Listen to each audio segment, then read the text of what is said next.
Uh,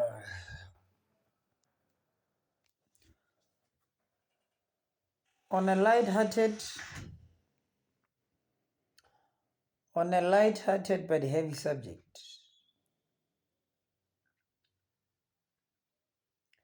A light-hearted but heavy subject.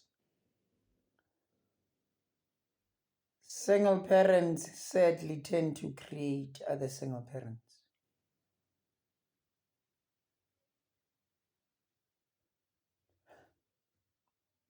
Let me show you a crazy angle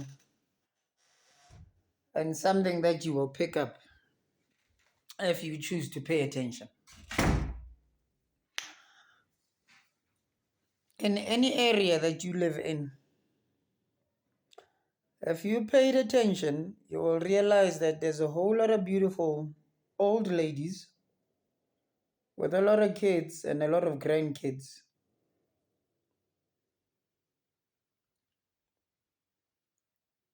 Where there's no father or grandfather. Crazy enough, out of every 30 houses that you look at, if you pay attention, you will realize that for every 30 houses or every 30 homes, less than 15 have a father or a grandfather.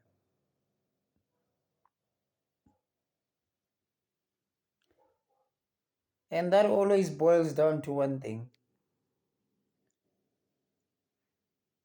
Those that were raised by single parents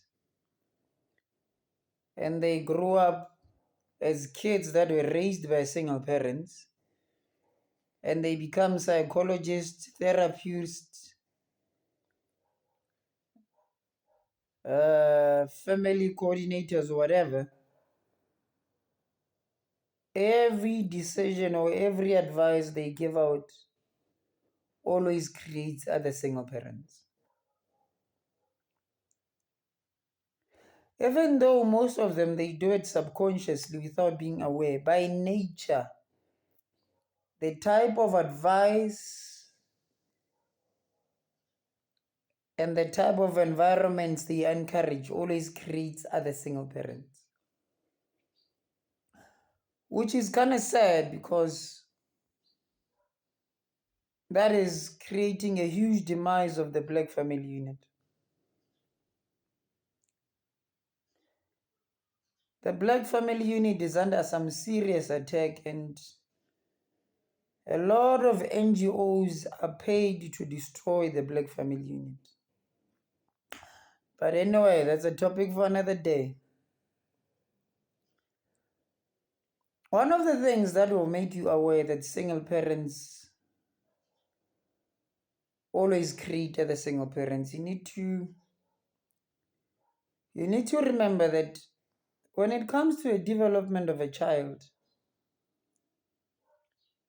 environment is part of the development of a child in terms of emotion, brain, and mental capacity. A child that got to experience both parents will always create an environment where there's both parents. A child that got to see both parents that love each other, both parents who compromise their differences and negotiate to make a home comfortable, that child will always replicate that. But unfortunately, a child that was raised by a single parent, sadly, that child tends to create and facilitate behavior that supports single parenthood. The craziest part, when you realize that a person that was raised by a single parent, mentally they didn't develop properly. But I'll explain. Remember, they were raised by a single parent. They only got to see one perspective of a person. Every time the single parent was mad, they would scream at the same child. Every time the single parent would be emotionally distraught and experience mental overload, the child is the one that got to take the full brunt of it. Even till today, most kids that were raised by single parents, they will always tell you there's nothing called true love. Because the environment that shaped them, the environment that grew their brains, never showed them that side of life that there is true love. Which is crazy though, but hey, some things you only see them when you pay attention to them. Don't take it on a wrong note. If you never got to experience both parents, it's unfortunate, but everything about you is one dimensional. Because you always have a view of one person. You never got to see two brains interact and compromise. So naturally, that part of your brain never got to develop. And it's always said how single parents and those that were raised by single parents always give their friends, their families, their cousins advice that creates other single parents.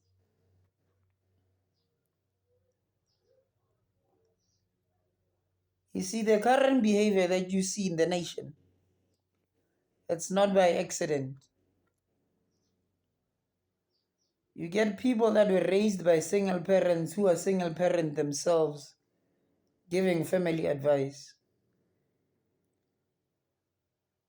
A person raised by a single parent who's a single parent themselves giving family advice. And somehow you want families to exist going forward. It defeats the purpose. Those people cannot replicate what they don't know. They never got to see it. They never got to experience it. If you want to know the demise of the black family unit, you see those single parents who are family counselors and therapists.